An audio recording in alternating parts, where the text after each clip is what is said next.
The last train to Sirap Thsur, the ancient diesel engine wheezed to a stop at the crumbling platform, its headlights cutting through the midnight fog like accusing fingers. Engineer Rajesh wiped the sweat from his brow despite the October chill, staring at the weathered sign that read Sirap Thsur in faded brown letters. "This can't be right," he muttered, checking his route map for the third time. No such station existed on the Mumbai-Pune line. He'd been running this route for 15 years, knew every kilometer of track by heart, yet here it stood, impossibly, real under the sickly glow of a full moon that seemed too large, too bright. The platform stretched endlessly in both directions, its concrete cracked and stained with dark patches that looked suspiciously like dried blood. Weeds pushed through. The gaps, their leaves black as midnight. A single flickering street lamp cast dancing shadows that moved independently of any wind. The radio crackled with static. "Control to engine 4472. Report your status." Rajesh reached for the handset, but it dissolved into ash at his touch, the gray powder slipping through his fingers like sand. The silence that followed was absolute. No crickets, no wind, nothing but the mechanical breathing of his locomotive and the distant sound of something that might have been weeping. His watch had stopped at 11:47. The clock on the dashboard showed the same time, its hands frozen as if time itself had died at this godforsaken place. The air grew colder with each passing second, and Rajesh's breath began to mist despite the enclosed cabin. A figure emerged from the shadows beyond the platform. At first, Rajesh thought it was a passenger who'd missed the last train. The woman wore a yellow sari that seemed to glow with its own light, the fabric rippling in a breeze that touched nothing else. Her long black hair cascaded over her shoulders like spilled ink, and she moved with the fluid grace of someone walking underwater. But as she drew closer, stepping into the beam of his headlight, Rajesh's blood turned to ice water in his veins. Skin was the color of moonlight on a corpse, stretched tight over bones that jutted at impossible angles. Her arms were too long, her fingers ending in blackened nails that curved like talons. Where her eyes should have been, two burning coals glared with malevolent hunger, leaving trails of smoke that rose from empty sockets. Her mouth stretched, wider than any human mouth should, revealing rows of needle-sharp teeth that glistened with something dark and wet. "You're late," she said, her voice like grinding glass mixed with the screams of the dying. "I've been waiting so very long for the 11:47 to Mumbai." Rajesh slammed the throttle forward, but the engine wouldn't respond. The dial spun wildly, showing readings that made no sense. The temperature gauge climbed past the red zone, while the speedometer registered negative numbers.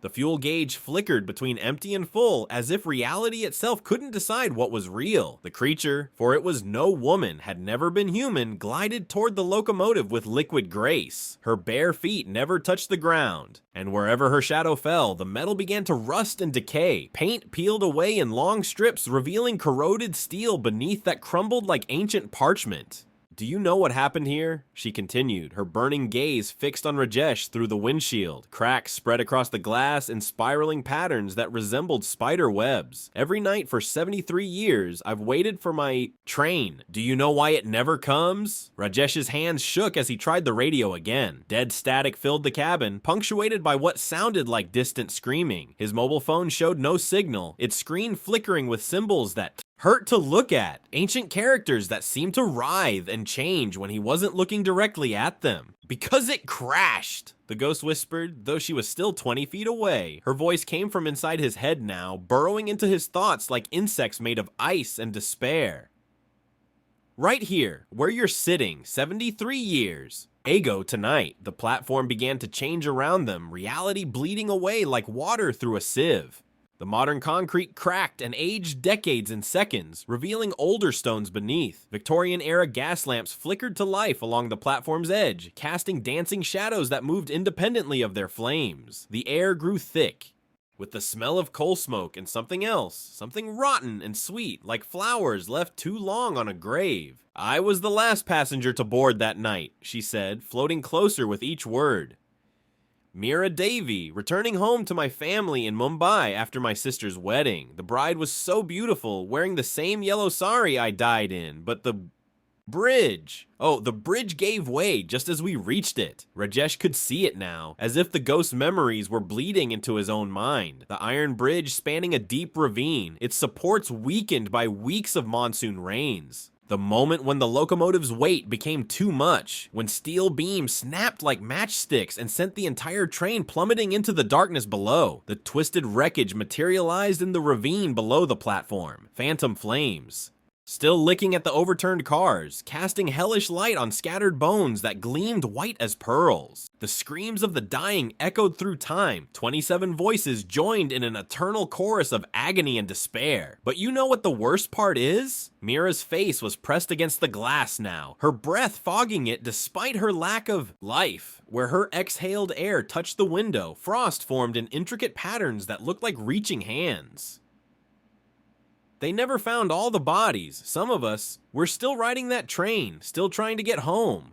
The locomotive lurched forward on its own, wheels shrieking against rails that shouldn't exist. The sound was like fingernails on a chalkboard, amplified 1,000 times. Rajesh grabbed the brake lever, but his hand passed through it like smoke. All the controls had become insubstantial, phantoms themselves. He was no longer in control. Perhaps he never had been. Other figures appeared on the platform as they passed. Passengers in clothes from decades past, their faces bearing the injuries that had killed them. A businessman in a pinstriped suit, his skull caved in and brain matter leaking down his face like gray porridge. A mother clutching a child whose neck bent at an unnatural angle, both of their eyes wide with the shock of sudden death. An elderly priest, his cassock torn and bloody, still clutching a rosary in hands that were nothing but bone, all of them reaching out with desperate hands as the phantom train carried Rajesh toward his doom, their mouths open in silent screams that he could hear in his soul. Welcome aboard the 1147 to eternity. Meera laughed, her form beginning to dissolve into the growing darkness. I do hope you've said your prayers. The next stop is nowhere at all, and the journey lasts forever. The broken bridge rushed toward them, its twisted girders reaching up like the fingers of some buried giant. Time seemed to slow as they approached the precipice, giving Rajesh endless moments to contemplate his fate. He could see every rivet in the rusted metal, every crack in the stone supports, every detail of the hell that awaited him below. Then came the screaming, his own voice joining the eternal chorus of the damned as the locomotive plunged into the abyss, falling forever through darkness that had no end. In the morning, they found engine 4472 on the main line, 30 kilometers from any station. Rajesh was still in the cabin, his hair gone white overnight, his eyes vacant and staring. He muttered constantly about a woman in yellow who collected passengers for a train that would never reach its destination. The doctor said it was a breakdown brought on by stress and isolation. But the other engineers knew better. They'd heard the stories, seen the reports buried in dusty files. Every year, someone disappeared on that stretch of track, and every October 31st at exactly 11:47 p.m. phantom signals appear on the railway. Computers, a ghost train that exists only in the space between heartbeats, still collecting passengers for its final endless journey into the dark.